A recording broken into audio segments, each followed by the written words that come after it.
ditanya, terus kita anak muda gimana ngelihat masa depan misalnya, maka kalau ada 3 hal yang hari ini harus kita jaga sebagai anak muda, maka jelas itu adalah harapan, karena yang ditawarkan anak muda jelas adalah masa depan.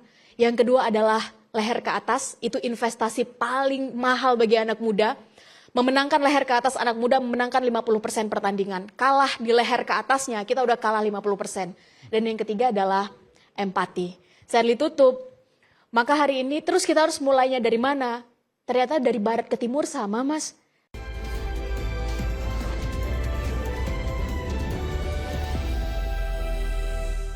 Kembali di Rakyat Bersuara, silakan Mas. Perkenalkan, saya Naufal Rifki Nasution. Kebetulan saya bukan dari Unpad sendiri. Saya dari penerima beasiswa double degree. Kebetulan saya kuliah di University Utara Malaysia dan sekarang sedang melanjutkan di Universitas Islam Negeri Sunan Gunung Jati Bandung. Oke. Terima kasih kesempatan yang sangat luar biasa bagi saya, teman-teman semuanya. Saya ingin menyambung satu kalimat yang tadi disampaikan oleh Kak Shirley bahwa legal fallacy di negara kita, di Indonesia, masih sangat banyak yang salah, tapi kita diam. Nah, sebenarnya itu, menurut saya ya Kak ya, menurut saya orang Indonesia itu terpaku sama salah satu teori yang mungkin menarik, teori yang dikumandangkan oleh Elizabeth. Nama teori ini spiral of silence, di mana orang Indonesia itu milih diam daripada bersuara dan diserang. Gitu, itu tadi yang menyambung dari apa yang katakan Kak Shirley. Pertanyaan saya begini, mungkin bisa dijawab Kak Shirley dan Bung Ferry. Kita melihat, ya kita tahu bahwa Indonesia bonus demografi Indonesia Emas di 2045 nanti sangat digaungkan. Kita tahu itu warisan, tapi pada kenyataannya di lapangan kita adalah orang yang tidak disiapkan oleh pemerintah kita saat ini. Warisan tapi kita tidak dikaderisasi. Mungkin itu bahasa organisasinya ya. Kenapa saya bilang begitu? Karena kita tidak ada kesiapan, yang ada hanya kekacauan moral yang ditinggalkan. Kita anak muda tumbuh pada saat ini melihat bahwasannya pejabat itu rebutan kursi jabatan. Kita melihat setiap minggu berita hanya kasus tentang korupsi yang kita tidak tahu kapan ujungnya.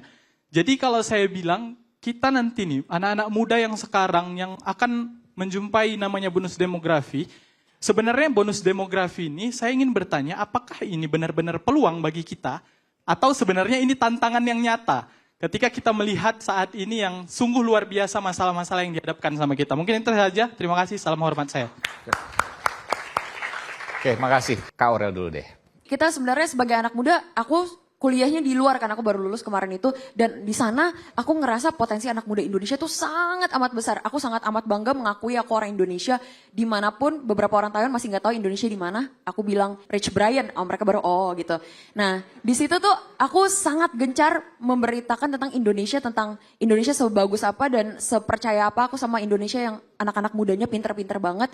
Mahasiswa Indonesia di sana luar biasa aktifnya, sangat elokuen. Tiap kali ditanya pertanyaan sama dosen, anak Indonesia itu selalu jawabannya bagus, dan dosen aku juga bilang orang Indonesia pinter-pinter ya, karena bener banget kita pinter-pinter, insya Allah. Dan menurut aku anak muda potensi itu sangat amat besar, apalagi anak muda di Indonesia. Dan kita tidak mau dengan berbagai macam sistem yang sudah reot ini malah menggerus potensi kita sebagai anak muda. Makanya aku selalu bilang kawal terus dan check and balance sama kekuasaan yang ada saat ini, karena nanti yang mewarisi itu semua adalah kita, dan kita pun yang harusnya merajai sosial media, karena banyak yang institusi lain yang sudah dirajai oleh orang-orang tua dan kolot. Nah, untuk kita punya kanal sendiri, itu kita harus merajai itu dan punya literasi digital yang baik. Karena kalau kita tidak punya literasi digital yang baik, kita kegerus itu sama yang namanya buzzer, konten-konten AI, hoax, dan juga misinformasi. Itu kita akan backfire untuk kita di era yang informasi banjirnya sangat tsunami dan heboh ini. Kita harus pintar memilah dan memiliki literasi digital yang baik. Dan juga aktif bersuara, seperti yang tadi aku bilang, selalu berkolektif dan juga jaga percikan api itu. Dan kita sudah melampaui dari raising awareness, tapi kita sekarang adalah harus kawal suara kita habis itu kemana.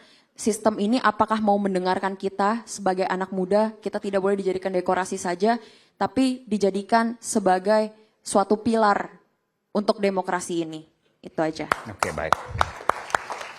Ciki, silakan.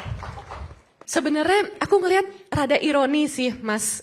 Sekarang ini kan 97 tahun perayaan Sumpah Pemuda, tapi ada 6 anak muda yang kalah pra-peradilan ya, kalau nggak salah ya. 6 atau 4?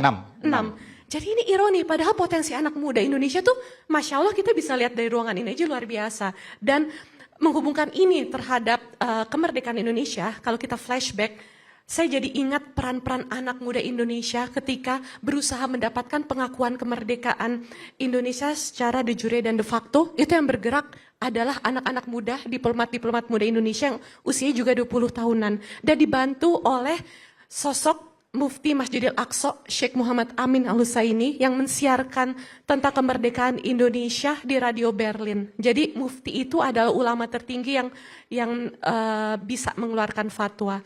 Dan karena lobi-lobi anak muda Indonesia yang bergerak dari Kairo terus ke Timur Tengah juga, akhirnya Indonesia mendapatkan pengakuan kemerdekaan dari negara-negara lain dan juga bisa mendapatkan bantuan dana dari seorang saudagar kaya asal Palestina namanya Ali Taher yang membobol tabungannya di Bank Arabia untuk mendukung kemerdekaan Indonesia. Siapa namanya? Ali Taher. Oh, bukan Aldi Taher ya? Bukan. Oke. Ini supaya jelas, jangan salah dengar gitu Cuman kan. maksudnya Beda orang ya. aku baca naskah-naskah itu dari buku yang dibikin dari naskah-naskah yang dikumpulkan oleh jurnalis Anadolu di Turki, Bang Muhammad Media. Pizarro dan Mas Hadi Nur Ramadan. Naskah-naskah yang digerakkan oleh tulisan-tulisan tangan perjuangan anak-anak muda Indonesia pada zaman dahulu. Jadi kita juga harus ingat, mau kita non-muslim pun, kenapa kita harus bela Palestina? Karena Indonesia itu hutang konstitusi sama Palestina.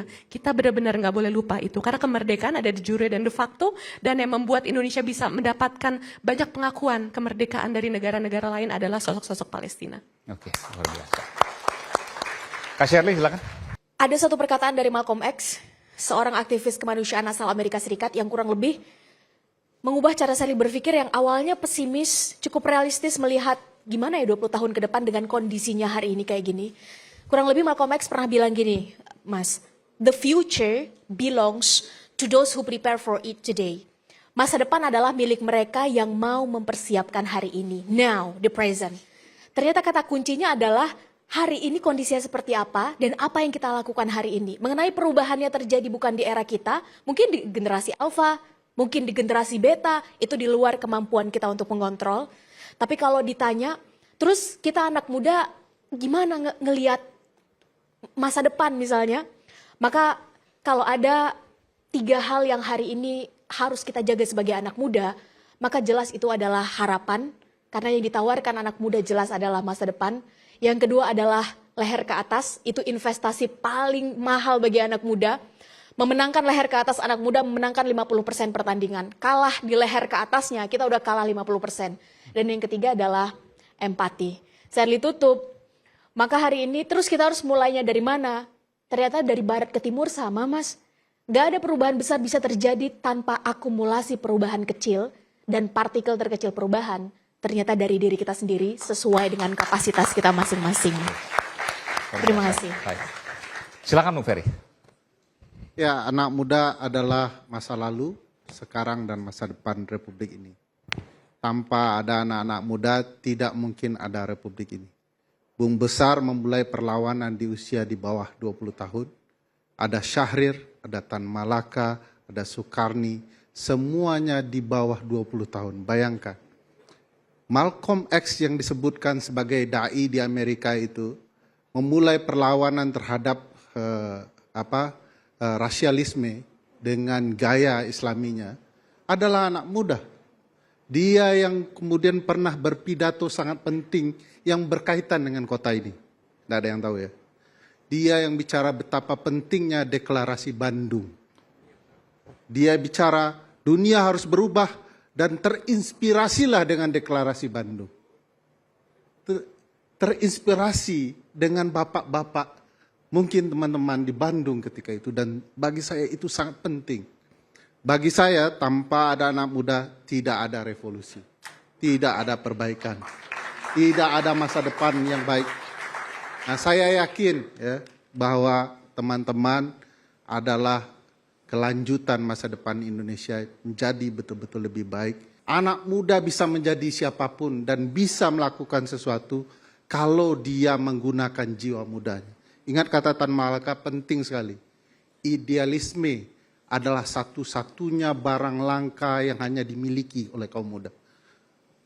Biarkan kalau kalian dikatakan suatu saat Anda akan menyimpang, biarkan cerita itu.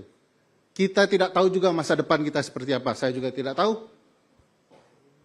Jadi lakukan idealisme yang Anda yakini hari ini tanpa memikirkan mau jadi apa Anda di masa depan. Sebaik-baiknya idealisme yang Anda kerjakan hari ini akan menjadi catatan penting sejarah Anda di masa depan. Mungkin tidak akan dibicarakan di dalam forum rakyat bersuara oleh Aiman Wicaksono. Tetapi suatu saat Anda pernah bilang ke dalam hati Anda, ketika anak Anda menikmati hasil perjuangan Republik ini, Anda berkata, setitik dari kenikmatan yang Anda rasakan hari ini, saya ikut terlibat di dalamnya walaupun itu kecil. Saya percaya itu Anda semua. Terima kasih.